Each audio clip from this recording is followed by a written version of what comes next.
So anyways, old Bob, he wound up, I mean, this job was such a learning experience. You guys wouldn't believe it, but after that weld, I mean, I would go and try to cap this pipe, and I seriously should not have been welding. Like, these guys seriously helped me get this job. It was impressive. Anyways, I sucked so bad they stuck me on hot passes because I couldn't cap it, and it was like 250 wall pipe, and so the bevel was like little dinky little, and yeah, anyways, I couldn't get it capped. And sorry, I'm trying to steady up this camera a little bit, but so they stuck me hot passing. Well, on every job that I've ever been on, you have a 3 repair, like a 3 strike rule. Like, you get 3 repairs, you're gone. If you arc the pipe, you're gone. If you get a cutout, you're gone. Like, when you start welding, it's a pretty serious deal. Like, they only want like welders that actually know what they're doing. Well, I definitely did not, and I remember within 3 days, guys, I had all 3 of my repairs, and I was just happy-go-lucky, just trying to be, happy. I hated being there every second of it, and anyways, I was in a tie-in, I remember, and it was late, it was dark. I was down there with Joe Walker, one of my good buddies, and I remember the inspector, he come up to me, his name's Little Mikey, and he says, Jake, he says, I need to talk to you when you get done with this weld. I knew what was coming. Never been on a tie-in, and I was down there making this tie-in, which was possibly a repair. It was not, but I had a pretty good feeling it was gonna be. But anyways, I show up, I get done with this weld, I go over to Little Mikey's. He says, Jake, he says, by all means, I ought to run your ass off. And that's not exactly what he said. I mean, I'm toning it down a little for everybody. But he says, by all means, I ought to run your ass off. He says, by far, you are the worst welder on this job. He says, but, he says, everybody on this job loves you. You have a great attitude. We've already talked to all the welders. They're on your side. They want you to stay here. And they're all going to help you. And he says, don't you worry about a thing. He says, you're just going to keep welding, and and we're just going to have welders help you. Guys, this is really rare on a job. That's all I can say. Like, every job I've ever been on, I've always tried to make a point that if there's a new guy out there, I try to help him, just because of how many people have helped me in my life. I mean, I still have people help me, don't get me wrong. I think in all reality, you will have people help you throughout your whole welding career. But anyways, he says, you're just gonna keep welding. So I was like, all right. So I took off. Well, guys, these welders aren't the nicest people in the world. Like, they're nice. How would they put it? They're nice after they run you through the ringer. I was hot passing, and the bead hands would leave me just enough work, and on the oil field, you get a break at 10, you get a lunch that's 30 minutes long, and then you get a break at 3, and they're 15 minutes long. Anyways, these bead hands would leave me, and there was 2 of them, and they were running 12-inch, and then I was the only person back there hot passing.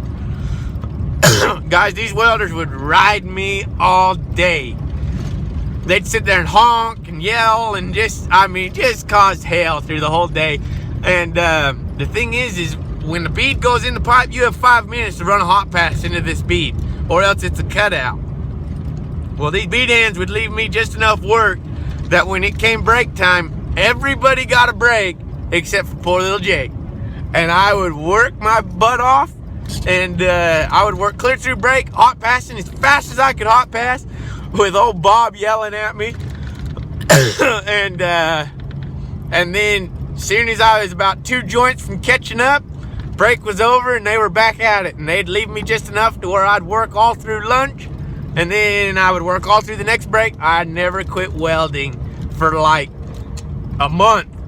And after they ran me through the ringer, and I mean they ran me through the ringer. I worked my butt off, and they quit doing it.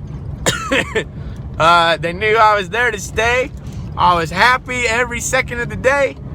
Guys, when I talk about attitude is 99% of a welding career. If you just be happy-go-lucky, I mean, it polishes up a lot of rough edges. That's all I can say. And anyways, it got to the point of where I would be, because I couldn't cap that pipe still. I was just running hot passes, and my job was to fill it up. I was the filler. I'd never heard of this before on another pipeline, but they were trying to find a spot for me to learn, and I would sit there, and my job was to fill up this piece of pipe, and then the guys behind me would cap it. And needless to say, our firing line had it pretty easy. All they had to do is just kind of maybe run a stripper in there and cap it. But anyways, guys, I learned a ton on that job. What I'm saying is that when you go on your first job, you're not going to know everything, and you need to be that person that doesn't know everything. I mean, if you go out there acting like you know everything and you're just basically a know-it-all, I promise you will not last your first job.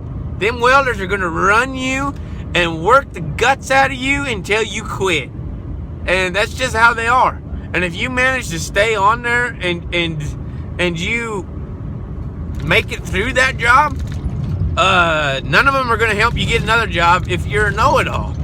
I mean, you need to be the guy that's willing to absorb everything. Or a girl, sorry.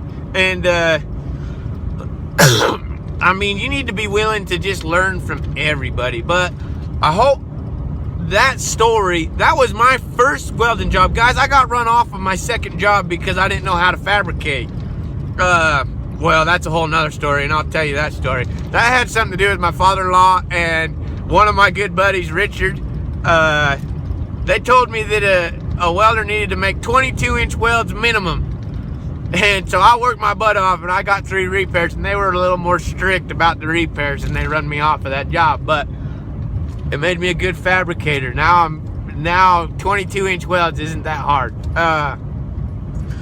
I can usually have that done by about 3 o'clock in the afternoon now. But anyways, guys, that first job was not that fun. You need to have a great attitude. Go in there not knowing everything. Go in there willing to learn. And people are going to be willing to teach you and to help you. It might be after they run you through the ringer. I mean, that's what they did to me. I mean, I definitely earned my stripes on that job. Sorry. But anyways, go in there, have a great attitude, and don't be scared to get on your first job, you guys. It's stressful for everyone. Nobody goes on their first job knowing what's going on and being, bomb at welding. Maybe some people do. I haven't never met any of them. Everybody has a first job. And if you're willing to go out there, risk it, get on that first job, and you deserve to make that kind of money. I mean, that's just as simple as it is. That's all I can say. Is if you're willing to go through the stress and you're willing to put the effort in and have a great attitude and learn from all these guys, you deserve to make big money. That's the way the world works. If you are willing to put in the effort, you deserve the reward.